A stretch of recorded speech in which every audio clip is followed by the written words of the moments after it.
اپنی کتاب the rise and fall of Roman Empire میں لکھا کہ اگر اس روز مسلمان جیت جاتے تو آج آکسفورڈ میں بجائے بائبل کے قرآن پڑھائی جاتی. یہ اسلام سے کافی نفرت کرتا تھا، مگر باوجود اس کے کہ وہ نفرت کرتا تھا، اس کی کتاب کے 71 چیپٹر میں سے اسلام کو اس نے 9 چیپٹرز دیے. He just could not avoid that thing کہ 1/8 کتاب اس نے اسلام پہ لکھی. بہرحال جنگ تو ہار گئے، اور اس کے بعد کیا ہوا؟ یہ مسلمانوں کی ڈس یونٹی کی ایک کہانی ہے. جیسا کہ میں نے عرض کیا کہ عبد الرحمن الغفی جو شہید ہو گئے وہ یمنی تھے. ان کی فوج میں ایرانی تھے، بربرز تھے، اسپینیئرز تھے، عرب تھے. یہ سپاہی کسی ایک کمانڈر پر متفق نہیں ہو سکے اور پڑاؤ اٹھا لیا اور چلے گئے. مائیکل ہیملٹن جارڈن نے کتاب لکھی جس کا نام ہے دا لاسٹ ہسٹری. اس میں لکھتا ہے کہ فرینکس جو تعداد میں کم تھے، اوزار میں کمزور تھے، گھبرائے ہوئے تھے، وہ جنگ جیت گئے اس لیے کہ مسلمانوں نے پڑاؤ اٹھایا اور چلے گئے. اور انسائکلوپیڈیا برٹانیکا لکھتا ہے کہ وہ اس لیے ان کو پیچھے ہٹا لیا گیا کیونکہ ناردرن افریقہ میں بربرز نے بغاوت کر دی تھی. تو اسلام کی تاریخ کا پہلا ٹرننگ پوائنٹ ہے، ایک پہلا موڑ ہے. اگر ہم متفق ہوتے، حوصلہ مند ہوتے، فیصلہ کن ہوتے تو تاریخ کچھ اور ہی ہوتی. یہ ہمارا یورپ میں پہلا انکاؤنٹر ہے. آئی کال اٹ فرسٹ انکاؤنٹر، پہلی مدبھیڑ. اس مدبھیڑ اب آپ دیکھیے، ہمیشہ یاد رکھیے کہ 700 سال کا سائیکل. یہ اس مدبھیڑ کے بعد 700 سال لگے. یہ 650 سے 700 سال کے بعد ہماری دوسری مدبھیڑ سیکنڈ انکاؤنٹر ہوئی. وہ ایسا جیسا کہ آپ کو معلوم ہے، ٹرک مسلمز جو مشرق سے یورپ میں داخل ہوئے اور ایسٹرن یورپ کو فتح کرتے ہوئے قلب یورپ کی طرف بڑھنے لگے.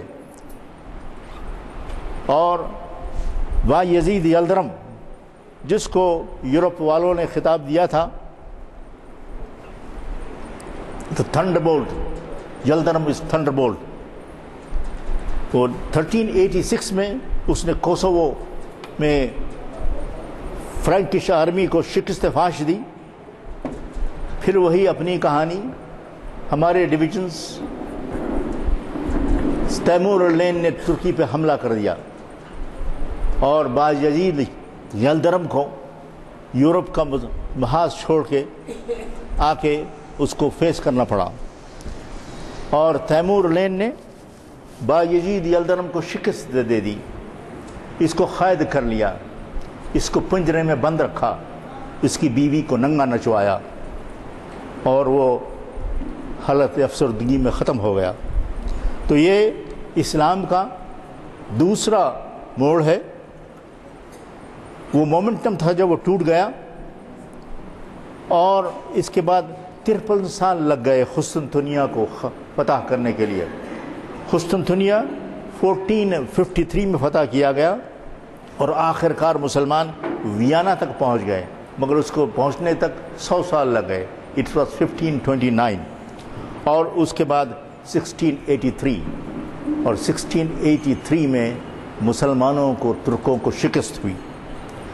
خلافت عثمانیہ کی مملکت میں، اس کے عروج میں، البانیہ جس پہ انہوں نے 700 سال حکومت کی، گریس جس پہ انہوں نے 500 سال حکومت کی، Bulgaria, Yugoslavia, Romania, parts of Hungary and Russia and North Africa as far as Algeria and parts of Arabia ان کی مملکت میں تھے. یہ بھی بتاتے چلوں کہ اس زمانے میں رشیا میں کیا ہو رہا تھا. رشیا میں 13ویں صدی عیسوی میں مشرقی ایشیا کے منگول حملہ آوروں نے مشرقی یورپ اور بیشتر رشیا پہ قبضہ کر لیا اور ایک ریاست قائم کی جس کو روس میں خنات آف دی گولڈن ہورڈ کے نام سے یاد کیا جاتا ہے۔ 13ویں صدی عیسوی کے 30ویں چوتھائی میں برق خان جو کہ چنگیز خان کا پودرا تھا، اس نے اسلام قبول کیا، اسی لیے کہتے ہیں پازماں مل گئے کعبے کو صنم خانے سے، اور اس نے اسلام قبول کیا۔ اس نے مملوک مسلمانوں سے ایک معاہدہ کیا اور ایک سلسلہ شروع کیا، اس کی مملکت کے مخلوط منگول اور ترک باشندوں کو ایک مسلم قوم بنی جس کو تاتار کے نام سے یاد کیا جاتا ہے۔ انہوں نے وہاں 200 سال حکومت کی، 200 سال حکومت کی۔ یورپین فرنٹ کے محاذ کی تو کہانی آپ نے سن لی، اب اس زمانے میں یہ بھی کہانی سنیے کہ ہمارے خلف پہ کیا گزری، یعنی بغداد پہ کیا گزری۔ 2 معرکے ہوئے، ایک بلا جو کروسیڈز کہلاتی ہے 1099 میں شروع ہوئی اور آخرکار 1187 میں صلاح الدین ایوبی نے انہیں شکست دی۔ اس جنگ کو کہتے ہیں بیٹل آف ہتھین، اور بیت المقدس کو آزاد کیا۔ دوسری بلا تو آپ کو جیسا کہ معلوم ہے 1258 بغداد کو ہلاکوں کا حملہ پھر ایک دفعہ۔ آپ کو ایک مثال اپنی عدم اتحادی کی دے دوں، اپنے ڈویژنز کی دے دوں کہ جب یہ دنیا کو رونقتا ہوا خراسہ تک پہنچ گیا کہ اس کو ہمت نہیں ہوئی کہ وہ آگے بڑھے، مگر خراسہ میں حنفی اور شافیوں میں ٹھنی ہوئی تھی، اور حنیفیوں نے جو کہ آپ اور ہم ہیں، نے شافیوں کے ضد میں آ کر بلاوا بھیجا اور گیٹ کھول دیے۔ مولانا آزاد لکھتے ہیں جب ہلاکوں کی تلوار چلی تو اس نے نہ شافیوں کو دیکھا اور نہ حنفیوں کو دیکھا، پھر بھی اس کی ہمت نہ ہوئی کہ وہ بغداد کی طرف آگے بڑھے۔ بغداد سنی اور شیعوں کے جھگڑوں کا آماجگاہ بنا ہوا تھا۔ خلیفہ مستسم ایک سنی تھا، اس کا وزیر الخمی ایک شیعہ تھا جس کو سنیوں نے کافی زخم پہنچایا تھا اور تنگ کیا تھا، تو اس نے خواجہ نصیر الدین طوسی جو ہلاکو کا وزیر معتمد تھا بغداد آنے کی دعوت دی، اور پھر جو کچھ ہوا آپ جانتے ہی ہیں۔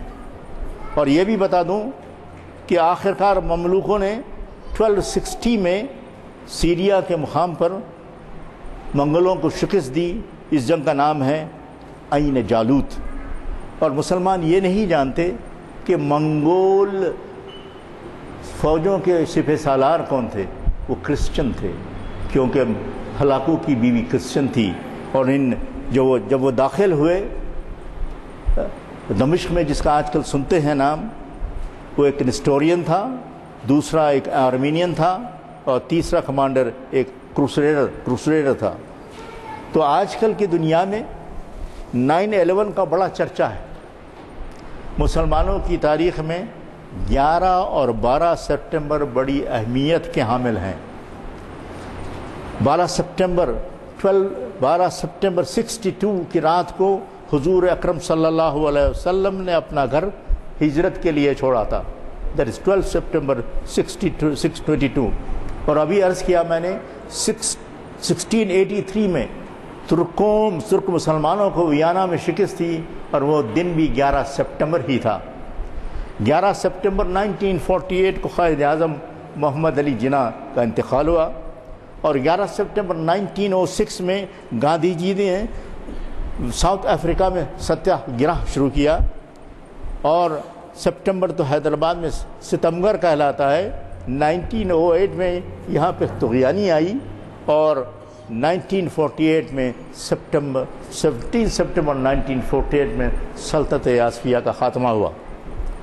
26 جنوری کو ہندوستان میں بڑی دھوم سے منایا جاتا ہے، مگر مسلمان یہ نہیں جانتے کہ 26 جنوری مسلم تاریخ میں ایک المیہ کا دن ہے، کیونکہ 26 جنوری 1699 کو ہارے ہوئے ترکوں نے ٹریٹی آف کاربووٹس پہ دستخط کیے تھے، جو کہ سلطنت عثمانیہ کے اختتام کی ابتدا تھی۔ It was the beginning of the end of the Ottoman Empire۔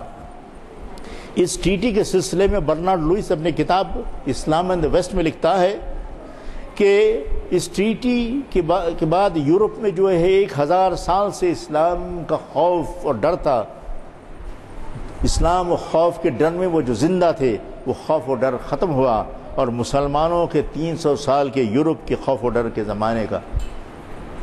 زمانہ شروع ہوا۔ یہ تو تھی ہماری دوسری مدبھیڑ، یعنی یورپ جو ہوئی اس کی یہ بتا دوں کہ فرسٹ انکاؤنٹر میں مورز تھے، سیکنڈ انکاؤنٹر میں ٹرکش تھے، اور تھرڈ انکاؤنٹر جو اب ہو رہا ہے اس کے بارے میں آگے آؤں گا۔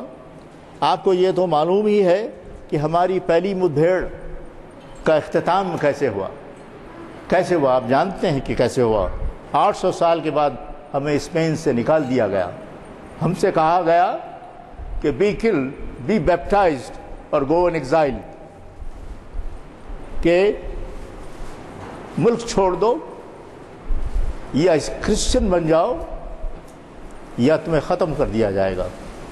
تو ہم نے اس ملک کو اپنے نشان چھوڑتے ہوئے اس ملک کو ہم نے چھوڑ دیا۔ اور یہ بھی بتا دوں کہ جب خرطبہ کا آخری محاصرہ ہوا، جبکہ دشمنوں کی فوجیں باہر تھی، اندر باپ اور بیٹا لڑ رہے تھے، اور آپ کو تو شاید وہ لیجنڈ یاد ہے جس کو کہتے ہیں مورز لاسٹ سائی، کہ جب بو عبدل جو ہمارا لاسٹ خلیفہ تھا اس کو دلاوطن کیا گیا، تو اس نے گھوڑا لیا اور پہاڑیوں پر چڑھ کے اپنے شہر کا ایک نظارہ کیا، اور اس کی آنکھوں سے آنسو جاری ہو گئے۔ تو اس کی ماں نے کہا، Now you weep like a woman when you could not defend your country like a man۔ تم ایک عورت کی طرح روتے ہو، اور جبکہ تم نے اپنے ملک کو ایک مرد کی طرح ڈیفینڈ نہیں کیا۔ مجھے آج تک اس سوال کا کوئی معقول جواب نہیں مل سکا کہ ترکوں کے اسپین کو نہیں، آپ کے اس مورز کے اسپین کو ترکیوں کے مسلمانوں نے کیوں مدد نہیں کی، حالانکہ وہ 15 سینچری میں اپنے عروج پہ تھے۔ اچھا، یورپ کی دوسری مدبھیڑ کے خاتمے کی ابتدا کا ذکر تو ابھی کر چکا ہوں۔ اسلام کا سورج جو 1000 سال تک پوری دنیا پہ آب و تاب کی دہکتا رہا، اس کو گہن لگ گیا۔ یورپی طاقتوں نے ہمیں یورپ سے نکال باہر کیا، اور نہ صرف انہوں نے ہمیں وہاں سے نکالا، انتقام کے جذبے میں ہمارے تعاقب میں نکلے، اور ہم جہاں سے آئے تھے ان سب ملکوں پہ قبضہ کر لیا۔ اختصار کی خاطر اور وقت کی خاطر میں ان تفصیلات میں نہیں جاؤں گا کہ کس ملک میں کس یورپی طاقت نے کس سال اپنا قبضہ کیا۔ اتنا بتا دوں کہ 1830 سے 1918 تک یورپی طاقتیں سب مسلم ملکوں پر قابض ہو گئے تھے، اور ادھر رشیا 720 سے 1895 تک 6 سینٹرل ایشین مسلم ممالک پر قابض ہو گئے۔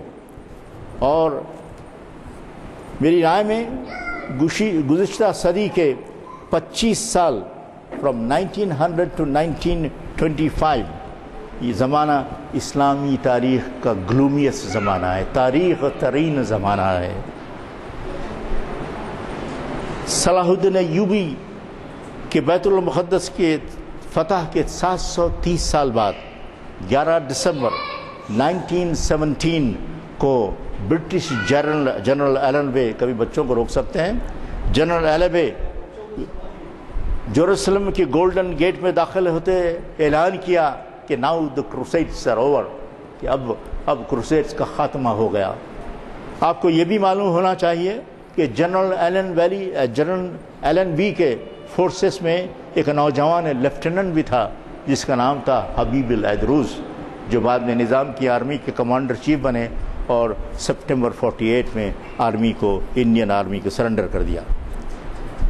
نہ صرف ہم مغلوب ہوئے اور میدان جنگ میں ہارے گئے، ہماری ترکی کے حکمرانوں کی ذہن دیوالیہ پن چھا گیا، جس کو پنجاب میں کہتے ہیں کہ مت مارے گئی، اور ہم کہتے ہیں کہ سنو پھر گیا۔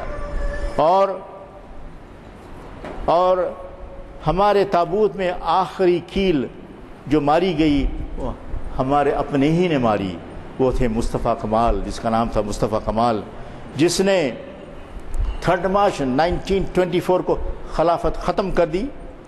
نومبر 25 نومبر 1924 میں شریعہ قانون ختم کر دیا. ترکی قوم کے سر سے فیس کیپ اتار دی اور ان کے سر پہ ٹاپ ہیٹ رکھ دیا. جیسا کہ میں نے اوپر عرض کیا سب ملک مغلوب ہو گئے، لیکن صرف 4 ملک ایسے تھے جہاں پر فزیکل آکوپیشن نہیں تھا. وہ تھے سعودی عرب، ایران، ترکی اور افغانستان. اور اگر اب غور سے دیکھیں تو پتہ چلتا ہے کہ سعودی عرب تو انگریزوں کے گود میں تھا، ایران روس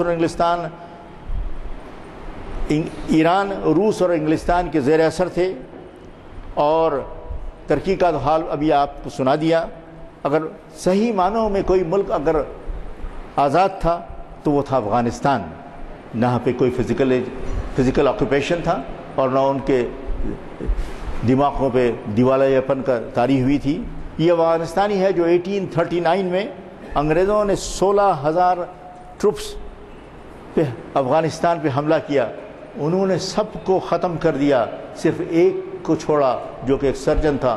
اس کو ایک گھوڑا دیا اور ایک رائفل دی اور کہا کہ جاؤ اور اپنی کہانی سناؤ.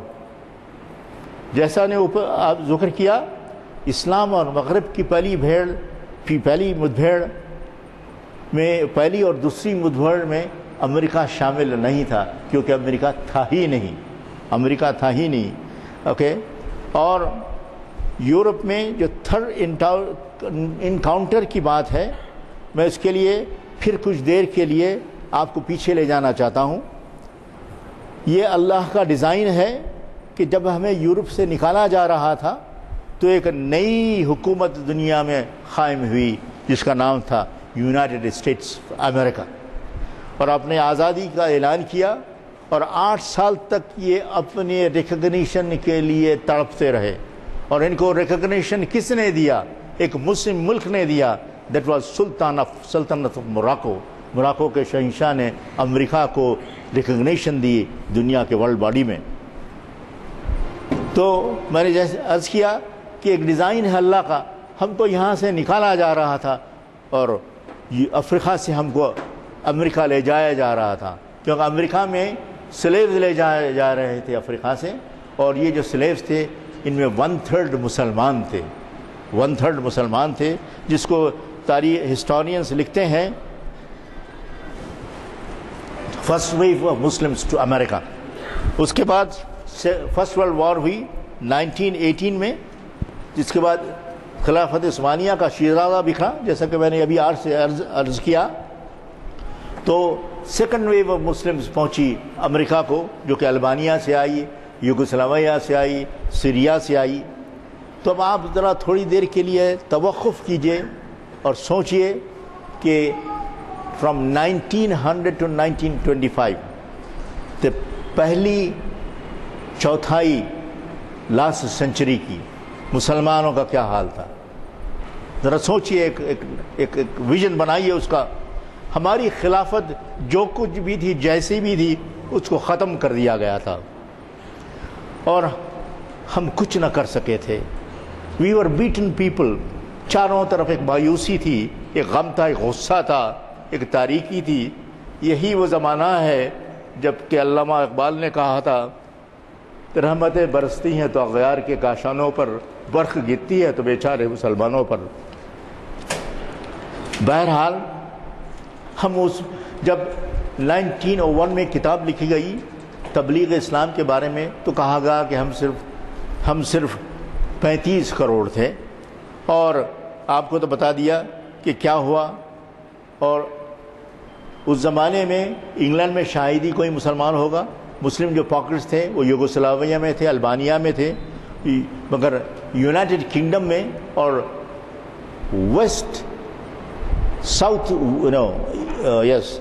نارتھ ویسٹرن یورپ میں کوئی مسلمان نہیں تھے. آپ کو یہ بتا دوں کہ انگلینڈ میں صرف 2 مسجدیں تھیں. ایک مسجد کا نام تھا مسجد ابو ہریرہ، یہ جو کارڈف میں 1860 میں بنائی گئی تھی، اور دوسری مسجد تھی جس کا نام تھا شاہ جہاں ماسک. یہ واکنگ سرے جو 40 مائلز ویسٹ آف لندن ہے 1889 میں بنائی گئی، جس کے لیے پیسہ بیگم بھوپال نے دیا فراہم کیا، جہاں حافظ عبد الکریم جو کہ کوئین وکٹوریہ کے آخری 15 سال میں کوئین وکٹوریہ کے نام ایک امیر چنا اور ویسٹرن جاوا کو اپنے قبضے میں کر لیا، اور انہوں نے اعلان کیا ایک نئی مملکت کا، انڈونیشیا، جس کا نام تھا Negara Islam Indonesia, that is Indonesian Islamic state. پھر اس کے دیکھیے کہ رب العزت کا جو پلان ہے کیا ہوا، سیکنڈ ورلڈ وار ہوئی، اور جس کو اگر آپ کتاب پڑھیں بکینن کی تو وہ کہتا ہے کہ اننیسیسری وار۔ بہرحال یورپین پاورز کی کمر ٹوٹ گئی، انگلینڈ مخروض ہو گیا، عوام بغاوت پر اتر آئے، مارنے اور مرنے تیار ہو گئے، اور یورپی طاقتیں ایک کے بعد ایک اپنے کالونیز کو چھوڑنے لگے۔ وقت کے تقاضے کے تحت اس تفصیلات میں نہیں جاؤں گا کہ کس قوت نے کس سال کس ملک کو آزاد کیا۔ 1948 میں پاکستان کا قیام عمل میں آیا، 1948 سے 1984 تک تمام مسلم مملکیں آزاد ہو گئیں، فزیکل آکوپیشن ختم ہو گیا، اور اس کے بعد جب روس کا شیرازہ بکھرا تو 6 مسلم مملکتیں سنٹرل ایشیا میں آزاد ہو گئیں، مگر جاتے جاتے انہوں نے ہمیں ایک دوسری غلامی میں جکڑ دیا جس کو نیو کالونیلزم کہا جاتا ہے۔ جیسے میں نے عرض کیا پہلے کہ قرآن کہتا ہے کہ سوچو اور غور کرو، ہم سوچتے اور غور نہیں کرتے۔ مغربی ملکوں میں تھنک ٹینکس ہوتے ہیں، امریکہ میں سب میں بڑے ہیں، they have 1928 تھنک ٹینکس، اور اس کے بعد بتا دوں کہ دنیا میں تیسرے نمبر پہ جو تھنک ٹینکس کے نمبر کے لحاظ سے ہیں وہ ہندوستان ہے۔ تو ان تھنک ٹینکس کو معلوم تھا کہ 70% آف دی انرجی سورس، یعنی انرجی سورس کا منبع 70% مسلمان ملکوں میں ہیں، اور یہ مسلمان کم وقت ایسی جگہ رہتے ہیں، ایسے اسٹریٹجک پوائنٹس پہ رہتے ہیں کہ اگر وہاں انہوں نے کچھ شو کر دیا تو پوری دنیا کی اکانومی برباد ہو جائے۔ مثلا اسٹریٹ آف ہرمز جس کے بارے میں آپ سنتے ہیں آج کل، Suez canal, strait of Bosphorus, strait of Malacca. تو انہوں نے یہ کیا کہ اس ملکوں پہ ایسے حکمران بٹھا دیے جو ان کے اشاروں پر ناچ سکے، اور سونے پر سہاگا ان کو نیشنلزم کے ایک کینسر سے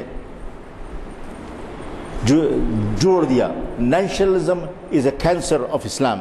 خیر، قومیت ایک کینسر اسلام کا۔ 1950 میں جیسا میں نے ابھی آپ سے عرض کیا کہ تو انہوں نے جو حکمران بٹھائے انہوں نے کیا کیا، اس کا ایک نقشہ آپ کے سامنے کھینچ دوں۔ میرا خیال ہے ٹائم اچھا میں چھوڑ دیتا ہوں اس کو کیونکہ آپ کا ٹائم کہہ رہے ہیں نا۔ اچھا، اور مگر تھوڑی چیزیں اور بولنا ہے۔ تو بہرحال ان حکمرانوں نے، میں تو ترکی کا سنا دیا آپ کو۔ پھر 1937 میں البانیہ نے، جو وہاں کے انور ہوکسا تھے، انہوں نے کہا کہ Albania is an atheist state, اور مسلمانوں سے کہا کہ اسلامک نام نہ رکھیں۔ اور 1960 میں بورقیبہ نے روزے کو ممنوع قرار دیا، کہا کہ اس سے پروڈکٹیوٹی کم ہو جاتی ہے۔ اور اس کے بعد میں نے عرض کیا تھا کہ جو انڈونیشیا میں مملکت بنی تھی اس کو سکارو نے اس کا خلا خما کر دیا۔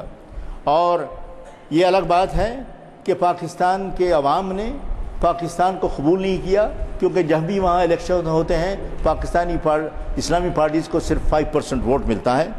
خیر، Muslims rulers try their best to extinguish the fire of Islam, but the reformers continued to keep it burning۔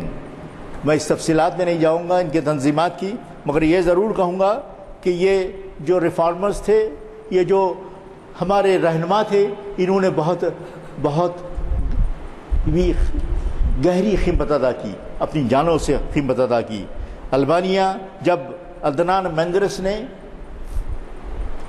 عربی میں دوبارہ اذان کا جائز کی تو اس کو پھانسی دے دی گئی، اور حسن البنا کو قاہرہ کے گلیوں میں گولی مار کے شہید کر دیا گیا. شہید خطب پہ وہ ختمہ چلا کے ان کو شہید کر دیا گیا. اور ازبکستان کے ابراہیم بیگ کو بھی ایگزیکیوٹ کر دیا گیا. آخرکار مسلمانوں کا سیکنڈ لبریشن شروع ہوا, اور سیکنڈ لبریشن کا صحرا جاتا ہے کس پر؟ روح اللہ خمینی.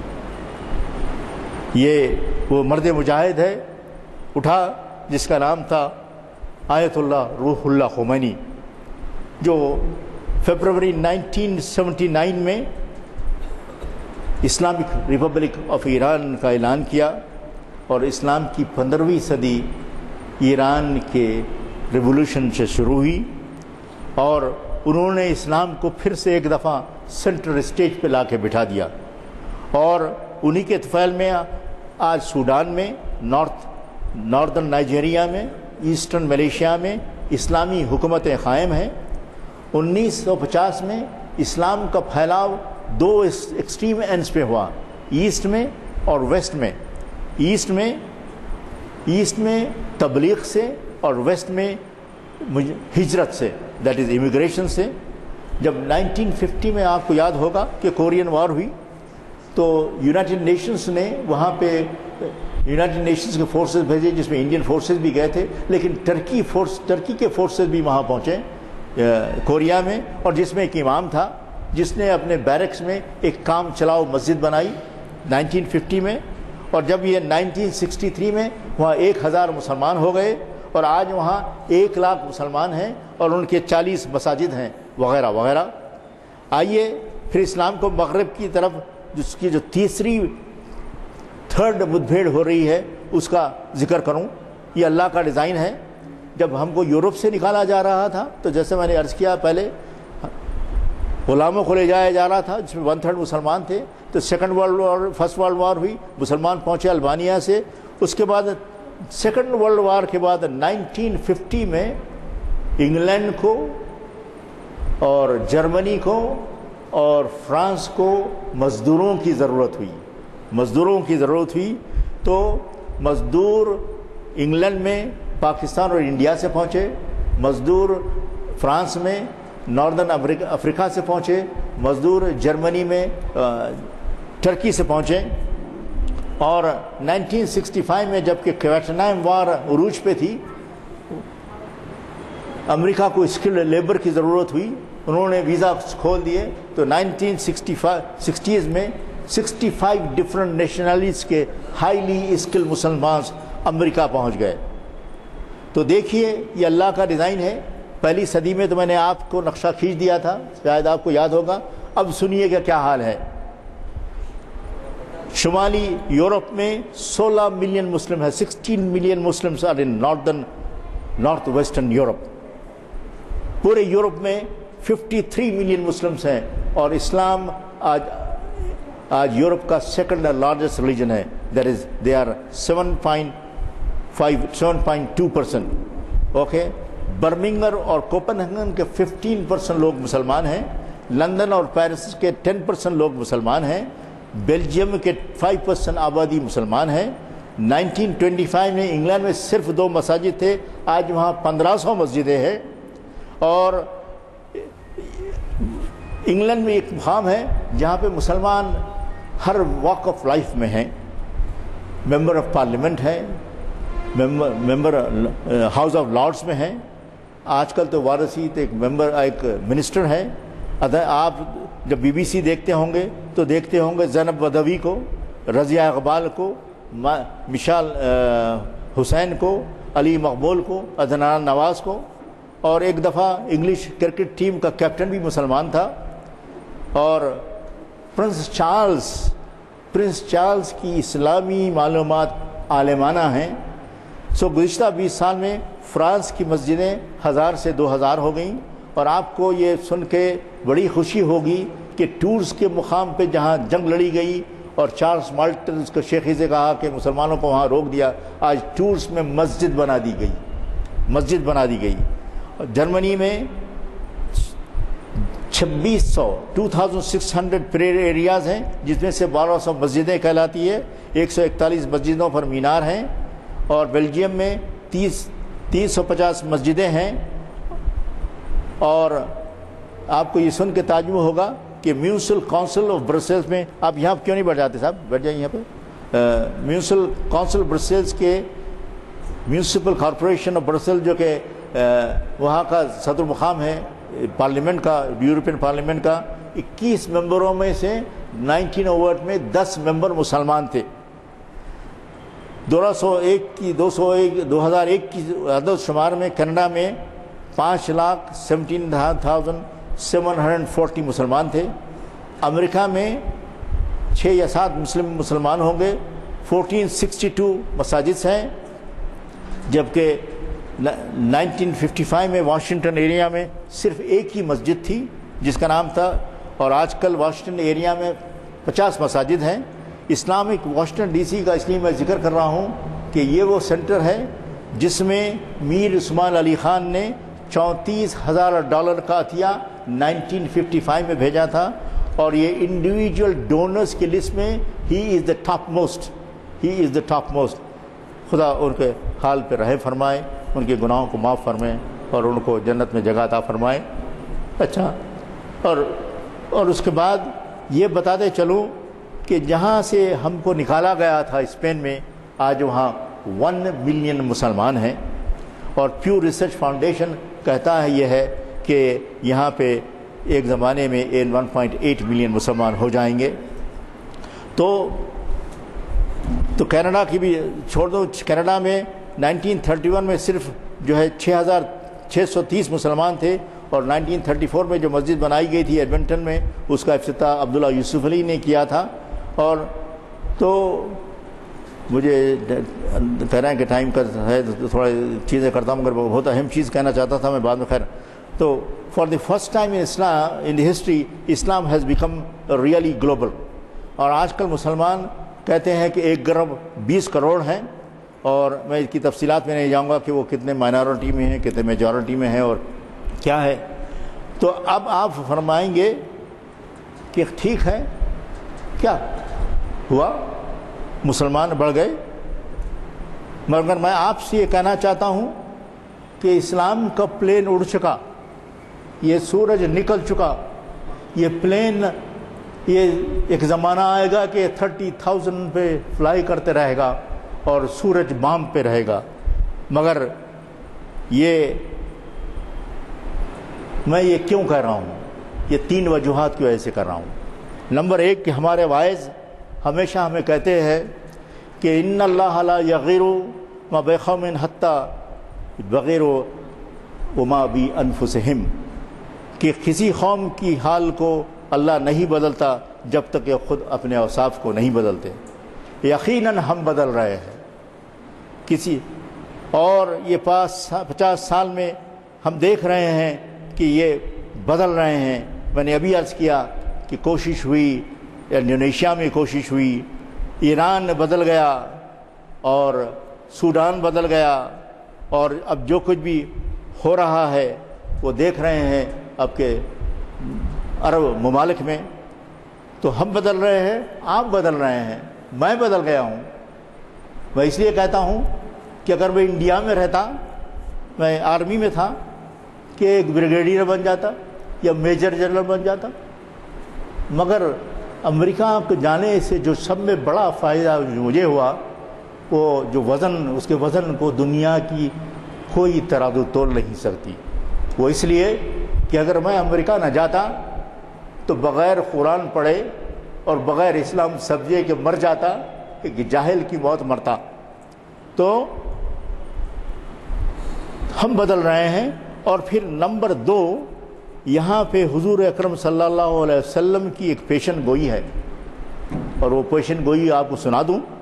وہ کہتے ہیں کہ تمہارے دین کی ابتدا نبوت اور رحمت سے ہے، اور تمہارے درمیان رہے گی جب تک کہ اللہ چاہے گا، پھر اللہ جل جلالہ اس کو اٹھا لے گا، پھر نبوت کے طریقے پر خلافت ہوگی جب تک اللہ چاہے گا، پھر اللہ اسے بھی اٹھا لے گا، پھر بد اتوار بادشاہی ہوگی اور جب تک اللہ چاہے گا رہے گی، پھر اللہ اسے بھی اٹھا لے گا۔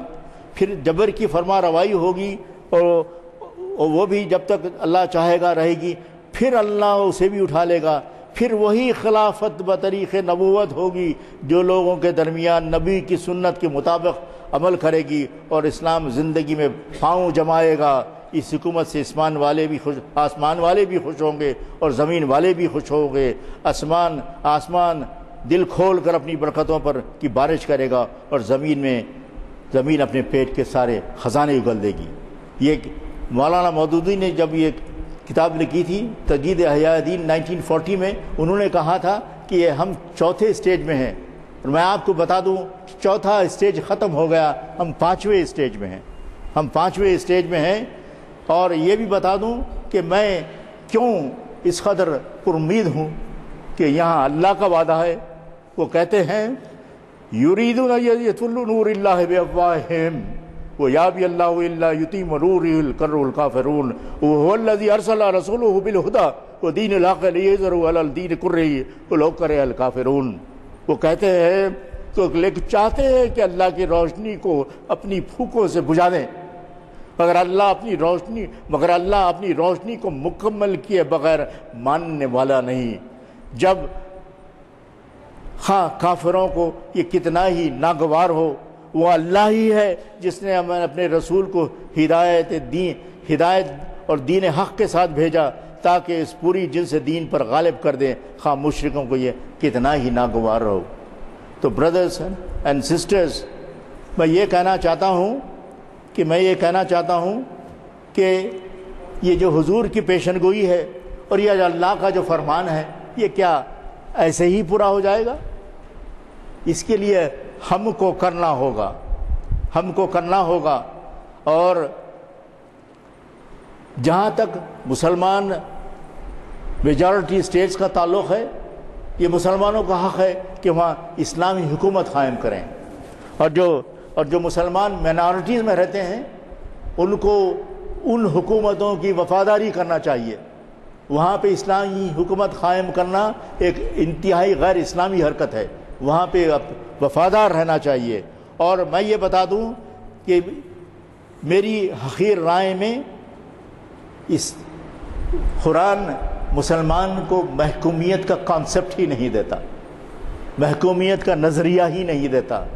قرآن اقلیت اور اکثریت کی بات ہی نہیں کرتا۔ اللہ وعدہ فرماتا ہے کہ اللہ نے وعدہ فرمایا ہے کہ تم میں سے وہ تو آپ کو وائس جرنسی خلافت کی خوشخبری دیتا ہے۔ وہ کہتا ہے کہ وعد اللہ الذین آمنوا منکم وعملوا الصالحات لیستخلفنہم فی الارض کما استخلف الذین من قبلہم، یعنی تم میں سے جو لوگ ایمان لائے ہیں اور جنہوں نے نیک عمل کیے ہیں، اللہ نے ان سے وعدہ کیا ہے کہ انہیں زمین میں خلیفہ بنائے گا، اس طرح اس نے ان سے پہلے لوگوں کو خلیفہ بنایا تھا۔ تو یہ تو اللہ کا وعدہ ہے۔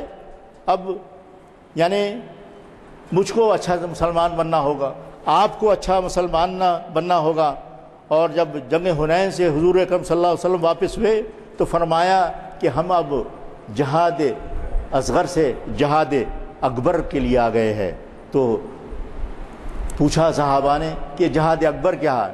کہ انہوں نے کہا کہ it is fighting with self ego, اپنی نفس سے جنگ۔ تو ہم سب مسلمانوں کو زبردست جہاد کرنا ہے، ایک سے بہتر ایک مسلمان بننا ہے۔ سوال یہ ہے کہ کیا ہم اس جنگ کے لیے تیار ہیں؟ اور جنگ کے لیے آپ کے پاس کیا ہتھیار ہیں؟ آپ کے پاس 3 ہتھیار ہیں، 3 میری نظروں میں۔ ایک تو ہمارا اللہ ہے، ہمارا مولا ہے، اس کو پکڑیں۔ اور وہ کہتے ہیں اللہ سبحانہ و تعالی لا اکراہ فی الدین قد تبین الرشد من الغی فمن یکفر بالطاغوت ومن یؤمن باللہ فقد استمسک بالعروۃ الوثقی لا انفصام لہا۔ وہ کہتے ہیں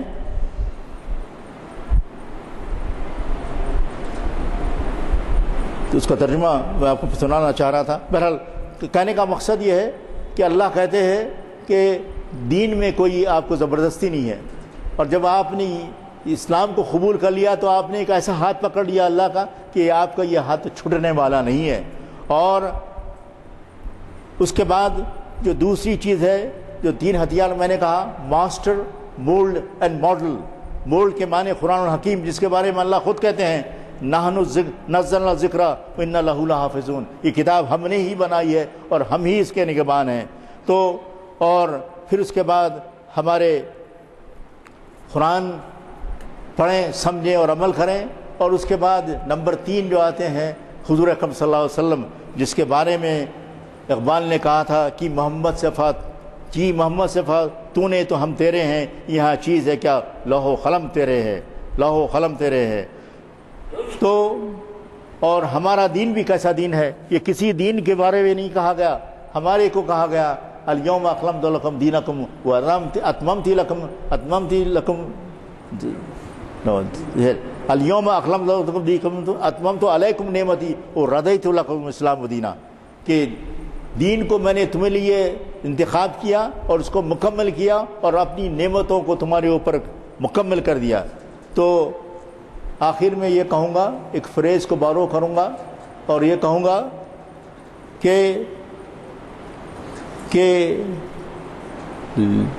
ask not what Islam can do for you, ask what you can do for Islam۔ آخر دعوانا والحمدللہ رب العالمین۔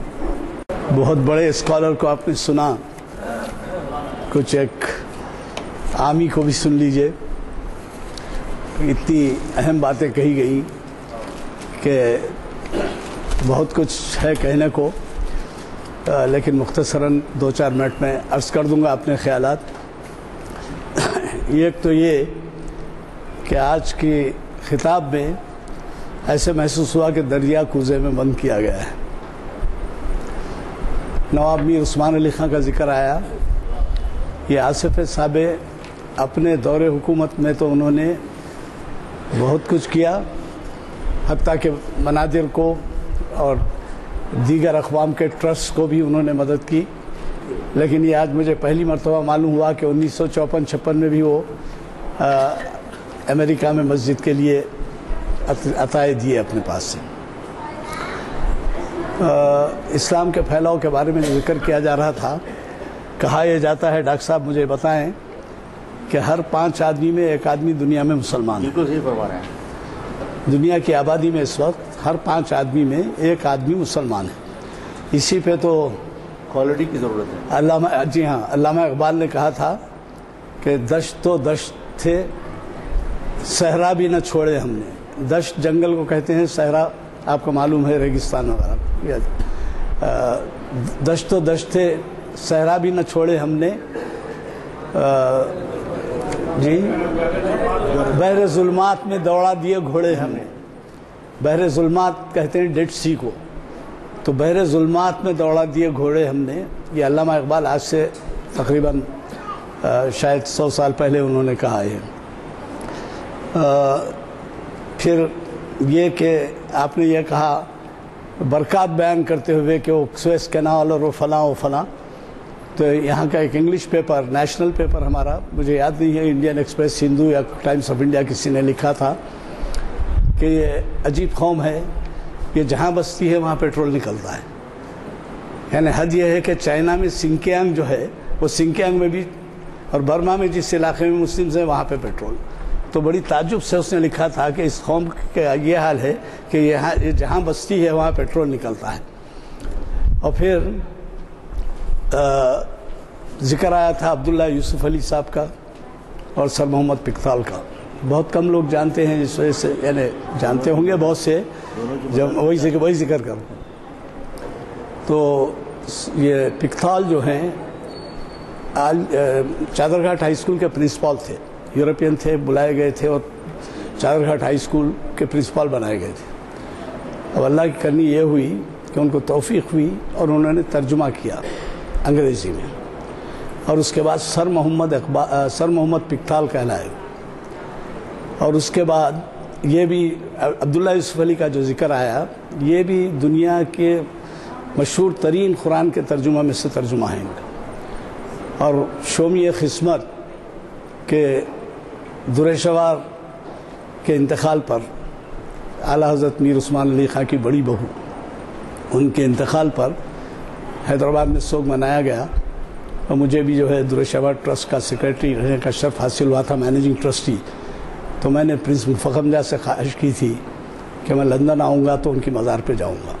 تو انہوں نے وعدہ کیا، اور میں جانے کے بعد ان کے اپنے اسسٹنٹ تھے نظر مصطفیٰ، ان سے جو ہے ہمارا ربط ہوا. شکیب صاحب کا میں مہمان تھا، ضیاء الدین شکیب کا. تو وہ ایک طرف سے آئے، ہم ایک طرف سے گئے، اور بہرحال وہ واکنگ جس کا ذکر آیا پہلی مسجد تھی، وہاں بہت بڑا قبرستان ہے. وہ قبرستان ہمارے جیسا نہیں ہے، ہمارے ایک مسلمان بھی ہے حصے میں ہیں، کرسچن بھی ہیں، سکھ بھی ہیں، کئی ہیں. اور پھر وہاں پر یہ بھی ہے کہ پارسیوں کو جو ہے گدھوں کو کھلانے کی اجازت نہیں ہے، بلکہ ان کو بھی جو ہے دفن کیا جاتا ہے. تو مجھے جب درش ایوارڈ کے مزار پہ فاتحہ دینے کے لیے گائیڈنس ملا، رہنمائی ملی، تو جب میں پلٹا تو شکیب صاحب نے کہا دیکھیے بازو کون ہے. تو وہاں تھے سر محمد پکتھال.